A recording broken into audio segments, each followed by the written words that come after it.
Tonight at 5, too soon? As the governor extends a statewide mask mandate, at least one county wants to toss out all COVID restrictions. We have no hospitalizations. We had one death that was confirmed COVID-related. Slowing the spread. At the site of one of Colorado's worst outbreaks, hundreds line up to get protection from the virus. And honoring our loss. No matter how COVID touched your life, tonight is a night to stop and reflect.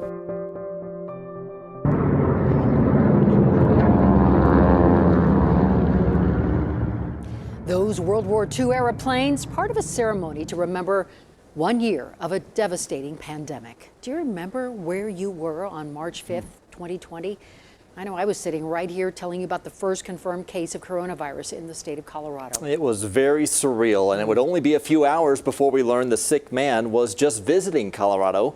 He stayed in a Summit County home, went skiing with his fiance and friends, and may have unknowingly spread the virus for days before visiting St. Anthony's Medical Center to get a COVID test. And that was the spark that lit the fuse. In 8 days, we went from one positive case to 72 with our first reported death, an elderly woman in El Paso County. And by March 25th, 1,000 cases. The following day, a statewide stay-at-home order went into effect.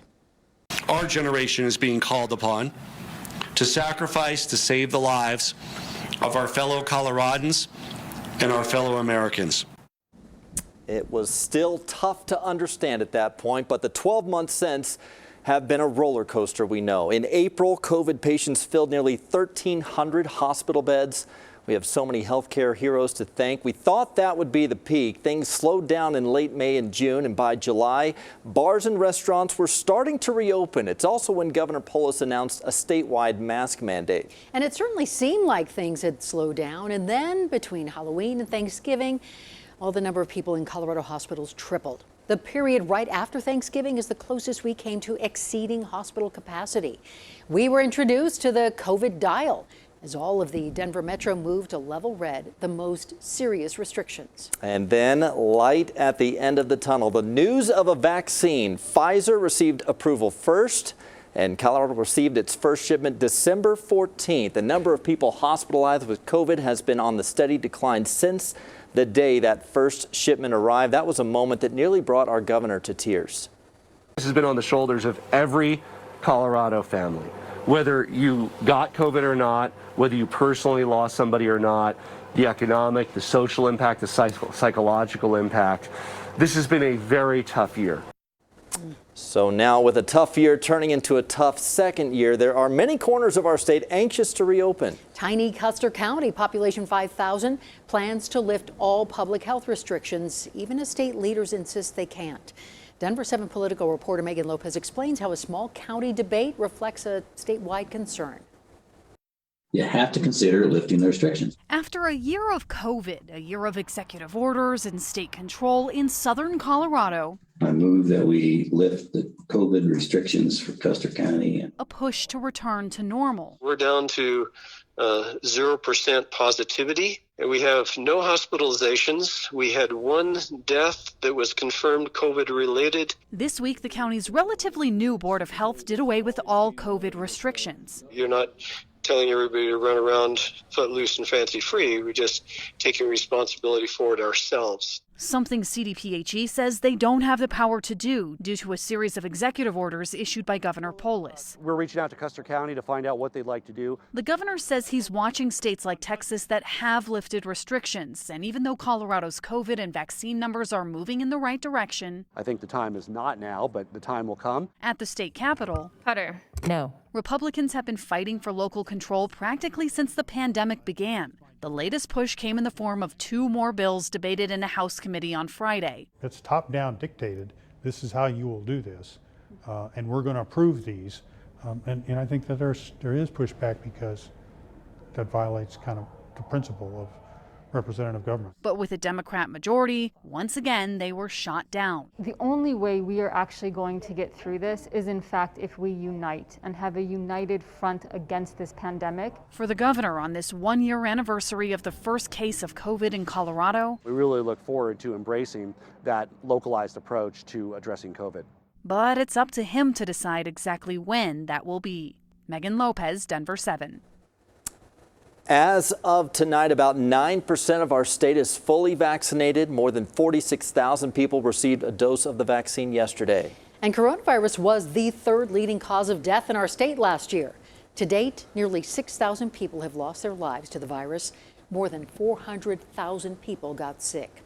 And more than 500 of those cases were reported at the JBS facility in Greeley, site of one of the earliest, most severe outbreaks in Colorado. There are still 2 active outbreaks at JBS, one in the corporate offices, another in the beef packing plant. But today, hundreds of JBS workers were able to get their first dose of the vaccine. And here is Denver7 Chief Investigative Reporter Tony Kowaleski. And Brian, this was considered a hot spot for many of the past 12 months. We're talking about the JBS plant and the treatment of workers inside a facility where it was virtually impossible to socially distance. But today, Colorado's governor said it's time to celebrate as workers step forward to get vaccinated. Relax your arm. An iconic day for this Greeley slaughterhouse as shortly after sunrise, 1,900 workers started receiving their vaccines. I'm proud to say that our hard-hit workers at our meat processing facilities will be fully protected from the deadly coronavirus. During the past 12 months, failures to protect workers inside the JBS plant made national and international headlines.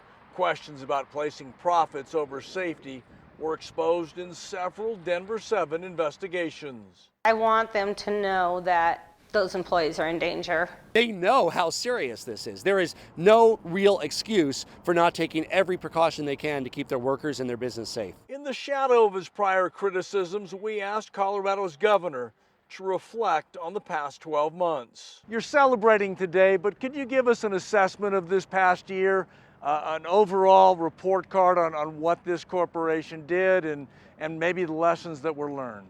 There'll be plenty of time for analysis and recommendations about how to do better. But today is a day where the state of Colorado is partnering with the workers and with the employer, both on the same page, to really finally give a very high level of protection to all the workers at JBS. Right arm is okay?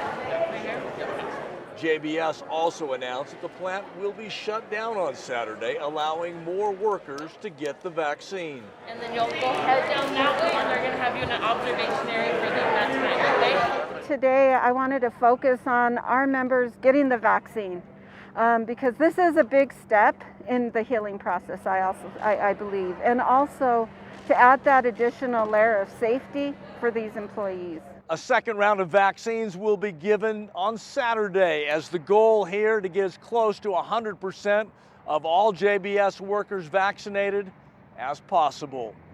In Greeley, I'm Chief Investigative Reporter Tony Kowaleski. Thank you, Tony. Now, in about 90 minutes, the governor will mark 1 year since the first coronavirus case here in our state. You will see police and fire trucks start up their emergency lights at 6 o'clock, and many recognizable buildings will turn their lights magenta. And the governor will address our state at 6:30, and we will carry his remarks right here on Denver7. And as we all take a moment to reflect on the last year, we hope you will share your perspective with us. You can email us 360@thedenverchannel.com. Broncos linebacker Von Miller will not face charges in connection to a Parker police investigation.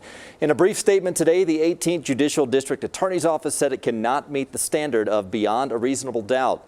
While Parker Police and the DA's office declined to comment on the nature of the investigation, a well-placed source confirmed to contact Denver7 back in January. It was connected to domestic violence allegations by one of Miller's exes. Miller's future in Denver remains unclear, although the Broncos said yesterday they'd like to have him come back next year.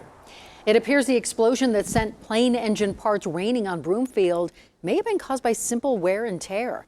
The engine fan blades had been used nearly 3,000 times since their last inspection and built up tiny fractures. And eventually, on February 22nd, one of the blades snapped, causing an explosion. The engine manufacturer, Pratt & Whitney, is now ordering an inspection on most of its engines to prevent a similar wear and tear issue. And thankfully, no one was hurt by those falling parts.